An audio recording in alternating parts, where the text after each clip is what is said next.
हिंदी दर्शन में आपका स्वागत है। आज की कक्षा में हम हिंदी साहित्य के काल विभाजन और नामकरण के संदर्भ में चर्चा करेंगे। हिंदी साहित्य के काल विभाजन और नामकरण के संदर्भ में विद्वानों के बीच पर्याप्त मतभेद और विवाद रहा है। डॉक्टर नगेंद्र के अनुसार हिंदी साहित्य के काल विभाजन एवं नामकरण के निम्न आधार हैं। ये आधार डॉक्टर नगेंद्र के अनुसार बताए गए हैं। ऐतिहासिक कालक्रम के अनुसार डॉक्टर नगेंद्र ने बताया कि आदिकाल, मध्यकाल और संक्रांति काल और आधुनिक काल में इतिहास का काल विभाजन और नामकरण किया जा सकता है। शासक और शासनकाल के आधार पर एलिजाबेथ युग, विक्टोरिया युग और मराठा काल, लोकनायक और उसके प्रभाव व काल के आधार पर चैतन्य काल और गांधी युग से काल विभाजन और नामकरण किया जा सकता है। साहित्य नेता व प्रभाव परिधि के आधार पर रविंद्र युग, भारतेंदु युग आदि के आधार पर काल विभाजन और नामकरण किया जा सकता है। राष्ट्रीय सांस्कृतिक सामाजिक घटना के आधार पर भक्ति काल, पुनर्जागरण काल, सुधार काल, युद्धोत्तर काल, स्वातंत्र्योत्तर काल। इसी प्रकार साहित्यिक प्रवृत्ति के आधार पर रोमानी युग, रीतिकाल, छायावाद आदि काल विभाजन और नामकरण के आधार हो सकते हैं। इनमें से सर्वाधिक उपयुक्त काल विभाजन और नामकरण जो माना गया है वह है साहित्यिक प्रवृत्ति के आधार पर किया गया नामकरण और काल विभाजन। प्रमुख साहित्य इतिहास ग्रंथों के आधार पर जब हम काल विभाजन और नामकरण पर एक नज़र डालते हैं तो हम देखते हैं कि गारसा दत्तासी और शिव सिंह सेंगर के यहाँ किसी प्रकार का काल विभाजन और नामकरण देखने को नहीं मिलता है, अर्थात काल विभाजन का यहाँ अभाव मिलता है। सर्वप्रथम काल विभाजन और नामकरण करने का प्रयास जॉर्ज ग्रियर्सन अपने ग्रंथ the modern vernacular literature of Hindustan में करते हैं। इन्होंने साहित्य के इतिहास को 11 अध्यायों में बांटते हुए इस प्रकार अपने अध्यायों का वर्गीकरण किया है। प्रथम अध्याय को इन्होंने चारण काल, द्वितीय अध्याय को 15वीं सदी का धार्मिक पुनर्जागरण काल, तृतीय अध्याय को जायसी की प्रेम कविता, चतुर्थ अध्याय को ब्रज का कृष्ण संप्रदाय, पंचम अध्याय को मुगल दरबार, छठवें अध्याय को तुलसीदास, सातवें अध्याय को रीति काव्य, आठवें अध्याय को तुलसी के अन्य प्रवर्ती कवि, 9वें अध्याय को 18वीं शताब्दी, 10वें को कंपनी के शासन में हिंदुस्तान, 11वें अध्याय को विक्टोरिया के शासन में हिंदुस्तान और 12वें अध्याय को इन्होंने विविध परिप्रेक्ष्य का नाम दिया है। परीक्षा में यहाँ से प्रश्न पूछा जाता है कि जॉर्ज ग्रियर्सन ने आदिकाल को किस नाम से गिनाया है, वह है चारण काल के नाम से, और इसकी समय सीमा भी परीक्षा में पूछ ली जाती है। 700 से 1300 ईस्वी के मध्य इस काल को इन्होंने माना, लेकिन जॉर्ज ग्रियर्सन द्वारा किया गया यह वर्गीकरण अवैज्ञानिक और त्रुटिपूर्ण रहा, क्योंकि काल विभाजन का जो आधार था वह रचनाओं और रचनाकारों के आधार पर किया गया और साहित्येतर शासन तंत्र के आधार पर किया गया। इस वजह से इसे अवैज्ञानिक करार दे दिया गया। आगे चलकर मिश्र बंधुओं ने भी जो काल विभाजन और नामकरण है उसका कोई निश्चित आधार नहीं अपनाया और ना ही किसी वैज्ञानिक पद्धति को काम में लिया, और आदिकाल को आरंभिक काल का नाम देते हुए इसके 2 भाग किए, जिसे पूर्व आरंभिक काल और उत्तर आरंभिक काल नाम दिया।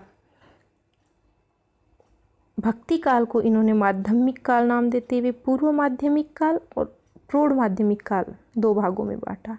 रीतिकाल को इन्होंने अलंकृत काल नाम दिया और इसे पूर्व अलंकृत काल और उत्तर अलंकृत काल में बांटा। इसके पश्चात आधुनिक काल को इन्होंने परिवर्तन काल और वर्तमान काल कहते हुए काल विभाजन और नामकरण किया, क्योंकि ना कोई निश्चित आधार था, ना कोई वैज्ञानिक पद्धति थी, ना ही इन्होंने कालावधि पर कोई विशेष बल दिया और ना ही साहित्यिक प्रवृत्ति को इन्होंने ध्यान में रखा, अपितु इन्होंने तो साहित्यिक प्रवृत्तियों की अपेक्षा की। इस वजह से इनके काल विभाजन को भी अमान्य, अवैज्ञानिक और अनुचित ठहराया गया। इन्होंने काल विभाजन का जो आधार है वह समय, रचनाओं की प्रौढ़ता, अलंकरण की प्रवृत्ति और कवियों की उत्कृष्टता को ध्यान में रखते हुए किया। इस वजह से भी यह अमान्य ठहराया गया। इसके पश्चात हम जिस इतिहासकार के काल विभाजन और नामकरण पर चर्चा करते हैं वह है आचार्य रामचंद्र शुक्ल। आचार्य रामचंद्र शुक्ल का काल विभाजन और नामकरण सर्वमान्य और सर्वस्वीकार्य है और इन्होंने जो काल विभाजन किया वो इस प्रकार है। इन्होंने आदिकाल को वीरगाथा काल नाम दिया, भक्ति काल को पूर्व मध्य काल, रीतिकाल को उत्तर माध्यमिक काल और आधुनिक काल को इन्होंने गद्य काल कहते हुए वीरगाथा काल का समय संवत 1050 से 1375, भक्ति काल का समय संवत 1375 से 1700, रीतिकाल का समय इन्होंने संवत 1700 से 1900 और आधुनिक काल या गद्य काल का समय इन्होंने 1900 से अब तक माना। इस वजह से इनके द्वारा किया हुआ काल विभाजन सुनिश्चित, सुव्यवस्थित और वैज्ञानिक माना गया, जो आगे चलकर परवर्ती इतिहासकारों ने भी इसे अपनाया।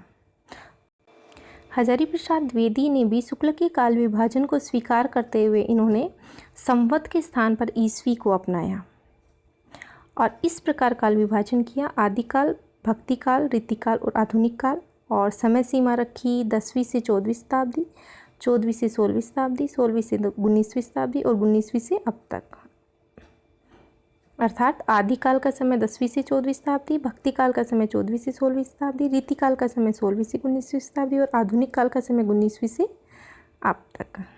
आचार्य रामचंद्र शुक्ल ने जो वीरगाथा काल नाम दिया उसका खंडन करते हुए रामकुमार वर्मा ने भी इसे संधिकाल और चारण काल नाम दिया। किसे? आदिकाल को संधिकाल और चारण काल नाम दिया रामकुमार वर्मा ने और इसकी समय सीमा बताई। संधिकाल की 700 से 50 से 1000 विक्रम संवत और चारण काल की जो समय सीमा बताई वह है 1000 से 1375 विक्रम संवत। इसके पश्चात इन्होंने शुक्ल का अनुसरण किया और भक्ति काल, रीतिकाल और आधुनिक काल में बांटते हुए इसकी समय सीमा भक्ति काल की 1375 से 1700, रीतिकाल की 1700 से 1900 और आधुनिक काल की 1900 से अब तक मानी। नगेंद्र ने भी शुक्ल के नामकरण को स्वीकार करते हुए समय सीमा 7वीं सदी के मध्य से स्वीकार करते हुए इसको इस प्रकार इतिहास का काल विभाजन किया। आदिकाल, भक्ति काल, रीतिकाल और आधुनिक काल। आदिकाल की समय सीमा इन्होंने 7वीं सदी के मध्य से 14वीं सदी के मध्य तक, भक्ति काल की समय सीमा 14वीं से 17वीं सदी के मध्य तक, रीतिकाल की जो समय सीमा है वो 17वीं से 19वीं शताब्दी तक और आधुनिक काल की जो समय सीमा है वो 19वीं से अब तक मानी। नगेंद्र ने भारतेंदु काल को पुनर्जागरण काल नाम दिया, वैदिक जो काल है उसको जागरण सुधार काल नाम दिया और फिर छायावाद और छायावादोत्तर काल में बांटते हुए छायावादोत्तर को काल को इन्होंने 2 कालखंडों में विभाजित किया, जिसमें प्रगति व प्रयोग काल और नवलेखन काल बताया। भारतेंदु काल का समय इन्होंने 1857 से 1900 तक माना और द्विवेदी काल का समय इन्होंने 1900 से 1918 तक स्वीकार किया है। बच्चन सिंह ने आदिकाल को अपभ्रंश काल नाम देते हुए इसके वर्ष का उल्लेख नहीं किया है और भक्ति काल को इन्होंने भक्ति काल, रीतिकाल को रीतिकाल और आधुनिक काल को इन्होंने पुनर्जागरण, पूर्व स्वच्छंदता, स्वच्छंदतावाद और उत्तर स्वच्छंदतावाद इन कालखंडों में विभक्त किया और आधुनिक काल का भी इन्होंने वर्ष का उल्लेख नहीं किया। भक्ति काल का समय इन्होंने 1400 से 1650 और रीतिकाल का समय इन्होंने 1650 से 1854 माना। अपभ्रंश काल के वर्ष का उल्लेख इन्होंने नहीं किया, अर्थात आदिकाल के वर्ष का उल्लेख इन्होंने नहीं किया। निष्कर्ष से ये कहा जा सकता है कि शुक्ल प्रवर्ती मुख्य इतिहासकारों ने थोड़े बहुत परिवर्तन के साथ शुक्ल जी के काल विभाजन और नामकरण को ही स्वीकारा है। अतः कुछ सीमाओं के बावजूद शुक्ल के हिंदी साहित्य इतिहास का वर्गीकरण ही वैज्ञानिक, सुव्यवस्थित और सर्वमान्य है। यहाँ से प्रश्न पूछ लिया जाता है कि शुक्ल के इतिहास ग्रंथ की जो स्रोत सामग्री है वह कौन सी है।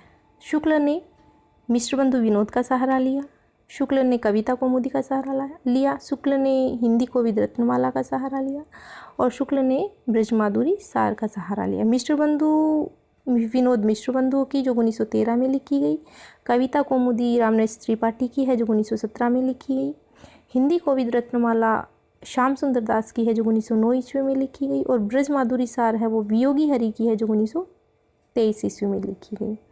आज के लिए इतना ही, धन्यवाद।